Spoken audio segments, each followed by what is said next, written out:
வாங்க இன்றைக்கி பீன்ஸ் பொரியல் பார்த்துடலாம். அதுக்கு நல்லா நறுக்குன பீன்ஸ் எடுத்து வச்சுக்கிட்டேன். காஞ்ச மிளகாவும் தோரம் பயிரும் நல்லா 1/2 hour ஊற வச்சு பேஸ்ட் எடுத்து வச்சுக்கிட்டேன். நறுக்குன வெங்காயம், தட்டின பூண்டு, காஞ்ச கருவேப்பிலை. ஒரு கடாயில் 4 ஸ்பூன் எண்ணெய் ஊற்றி கடுகு பொரிஞ்சோடனே தட்டின பூண்டு, கருவேப்பிலை நல்லா வதக்கி எடுத்துக்கலாம். அடுத்தது வெங்காயம் போட்டு நல்லா வதக்கிக்கலாம். நான் காஞ்ச மிளகா இல்லாதனால மிளகாத்தூள் தான் சேர்க்குறேன். மிளகாத்தூள் ஆட் பண்ணி நல்லா பச்சை வாசனை போயிட்டோடனே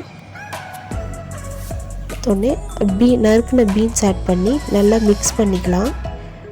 தேவைப்படுற ஒரு உப்பு சேர்த்து நல்லா இன்னொரு வாட்டி மிக்ஸ் பண்ணிவிட்டு தேவைப்பட்டால் தண்ணி நல்லா தெளித்து நல்லா வேக வச்சு எடுத்துக்கலாம்.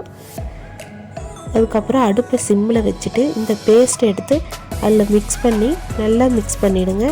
சிம்மிலே வச்சு கொஞ்சம் வேக வச்சு எடுத்துட்டு கொத்தமல்லி போட்டு இறக்குனா சூப்பரான பீன்ஸ் பொரியல் ரெடிங்க. காய் சாப்பிடாத குழந்தைங்க கூட ரொம்ப விருப்பப்பட்டு சாப்பிடுவாங்க.